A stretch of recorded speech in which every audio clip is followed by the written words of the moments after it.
Welcome back to Rabid Noise on Rabbit Radio. My guest on the program now is drummer for one of the most original and loved bands in the metal scene. It's Mikko from Apocalyptica. Thanks for joining us tonight, man. Thank you so much. And I must comfort you. You're not the only one struggling with the name. We cannot say it either. So thank you very much for having us in your show. No worries, man. Well, yeah, you're going to be heading down here next month for the massive Soundwave Festival tour in support of your new album, Shadowmaker, which is absolutely just fantastic, man. It's such a great album. You must be pretty excited to be heading down here to play those new tracks for your fans. Couldn't say it better myself. It's kind of the first appearance for us to play the new music, and as you said, the festival itself is very legendary, and the lineup is like ridiculously good. And to be part of all that, it's such an honor to be over there, and we're really excited to get to come to Australia. We've been there only once before, so it's like a big adventure for us. And with this, I mean, obviously with the new album, you're promoting Shadowmaker, but are you going to be mixing up the set a little bit and having, some older stuff in with the Shadowmaker material?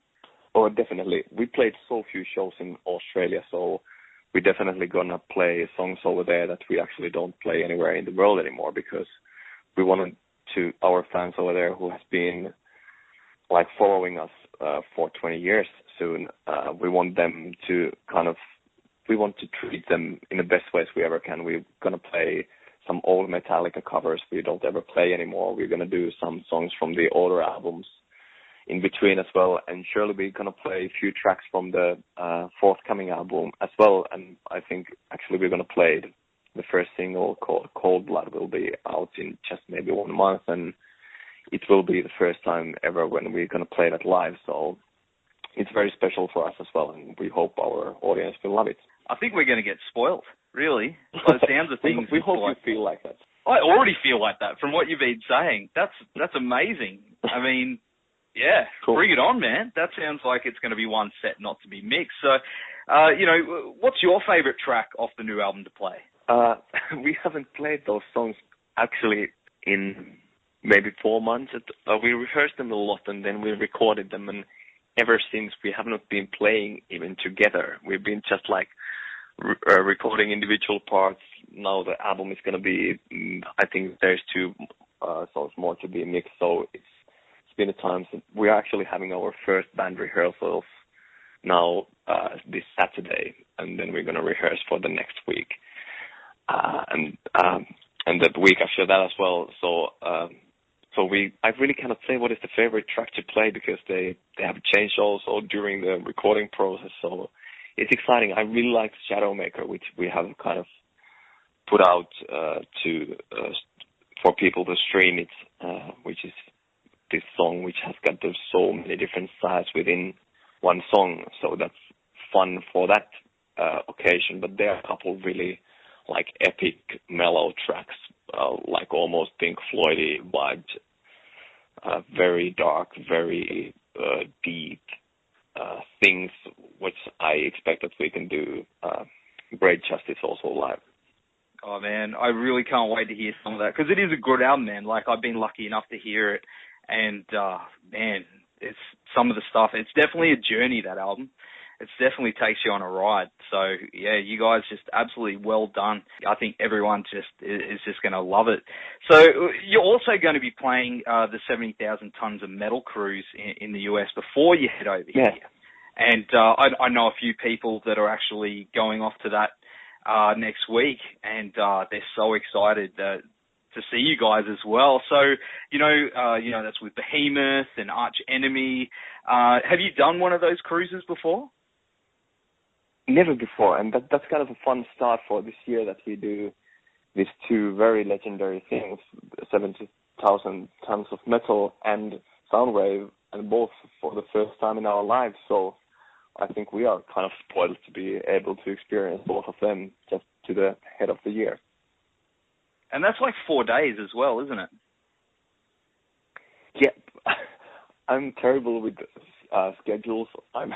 I show up when I'm asked, and then somebody tells me what to do. So I will meet the guys at the airport, and I know when I'm coming back. I think the cruise is 4 or 5 days, so we're gonna have 2 shows on that cruise. So it will be actually quite a lot of fun, and there's a possibility for us also to see all these other bands, and I think that's great. So when you're not playing, you'll be hitting the bar and seeing all these other bands as well. That's, man, 4 or 5 days Most on a cruise ship.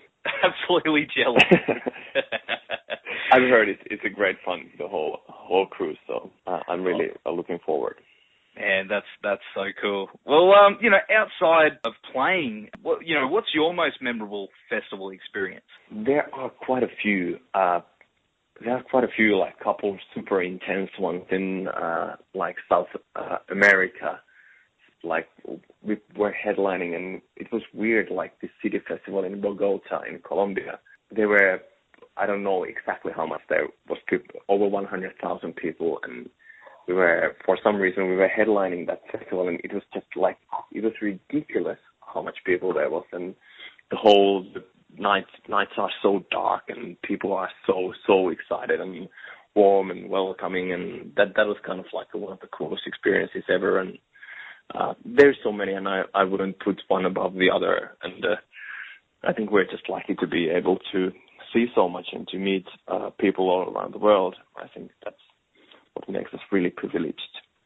I hear a lot about South America. Everyone says that just the fans down there are just insane. I think we've got to step it up a bit here to compete with those guys. What I've seen over there, you have a good chance to take it over. It's great fun, and people being so loving and happy, and that's how we want to see our audience. Even though we play very kind of dark and intense music, still the best moment of the show is to see just smiling faces from the stage down to the end of the hall, and that's what we aim to do. Well, that's what it's all about, man. Just music and loving it, exactly. It's the best. So about Soundwave, when you're not playing, who are you looking forward to seeing? Oh, there is so much, and I don't think I can get to see half of the bands I would love to see. Out of the big ones, of course, I'm interested to see Slipknot now with the new lineup and how it's going to be. I haven't seen Soundgarden ever live, so that would be kind of cool as well. And there is just there's so much, but and whatever there is possibility for us to see amongst all the promotion, everything we need to do beside the shows I want to see. But there's a lot, and I think also maybe to see some bands that I don't know. I want to get some tips from the like up and coming bands, which are like somebody to recommend, and to see what is like newest things over there. And that's also a great thing that there are these great big bands, and then there are these new coming, like super interesting young bands, and to have a good combination of that, I think that's what makes the festival to be so remarkable. Yeah, I agree, man. Like every year, there's always a band that they put on there that I discover just from checking them out and just absolutely falling in love with these new bands. Like there's one band that's going to be playing called Terror Universal, and there's a lot of buzz about those guys as well. So it's going to be a good year, man. Over 2 days, it's going to be a lot of fun. So one thing is, I love the look of your drum kit too, by the way. Did you design the kit yourself? That's just insane. It looks amazing. I actually did. We were touring Mexico, I think, together with Marilyn Manson in 2004, and then I got to talk with his drummer Ginger Fish, and he had got this like idea. He had got only like bass drums. They were all trick, but it looked so super fun. They were like tilted to be kind of like big ass floor toms. They were trick, so he was actually dancing on top of the drum heads and kind of making sound out of his boots, and he was very entertaining. He's a super skilled guy. He's played in lots of like marching band, and he has got great technique, but his showmanship was also taking to the next level. And now I was really inspired with his like raw energy, and that kind of gave me sort of also inspiration to do my own sets. It's not at all the same, but there are same kind of elements. But it's also the drummers that I look up to, from Stuart Copeland to whoever that I want to have these different elements, even to Don Henley, the Eagles. Like the toms I have on my drum sets without bottom skins, they are very, very much the Eagles kind of a thing. And all Phil Collins, all the drummers that metal guys normally don't listen to, I'm really, really great fan, and I want to have their like huge sound kind of put into this thrash metal world and have a kind of weird combination of that all. And I think that's one thing that, that does kind of set you apart from other drummers as well. Because, man, like you are, a very respected drummer in the industry as well. Will you be doing any drum clinics while you're here to meet, the younger generation of drummers? Time for us to do it. I don't think there's time to do any of that. And in all fairness, I'm not too good in that. I really look up to the guys who are great in talking about their drumming to the audience, and I like to go to jam with people, and even when I'm giving drum lessons, it's more like I play with the guys and we listen to the albums, and it's more like I try to open or make people to open their eyes. As I said, that so many people kind of restrict themselves and they think kind of in the box.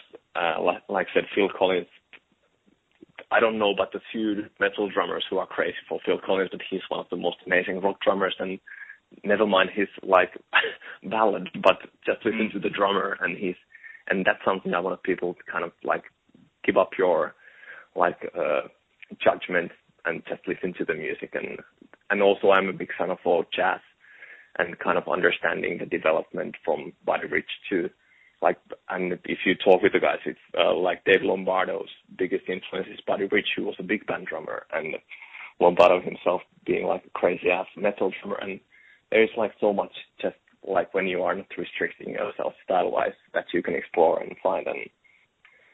And for me, it's all about music. I don't care what style it is. It can be like redneck country. If it's done with it, if there's a passion, if there's a good musicianship, I'm fine to take.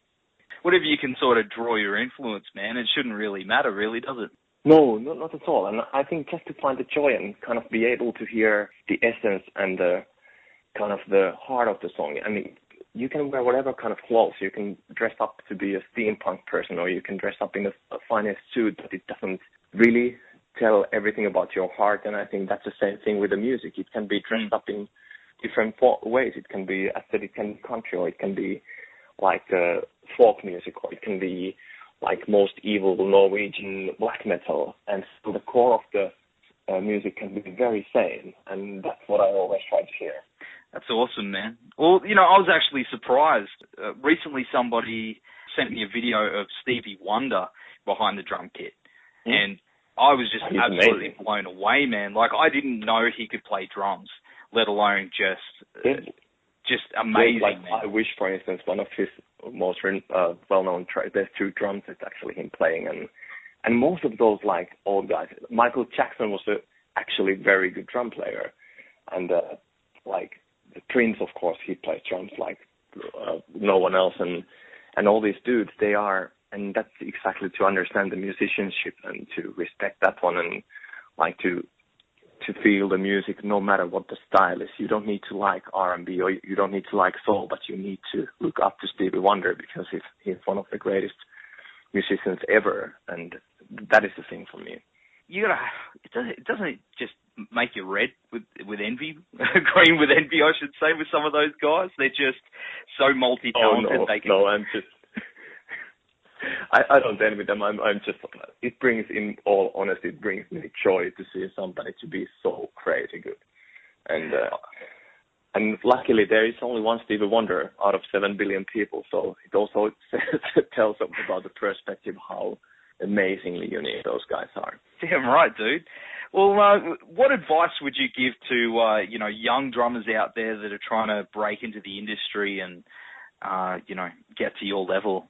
I think the main thing is you need to do it because you have the passion inside of you. And I think only way really to make it, you cannot have this your goal cannot be like a popularity or success or to be a celebrity of some sort. You need to have the passion to create music, and that will take you to all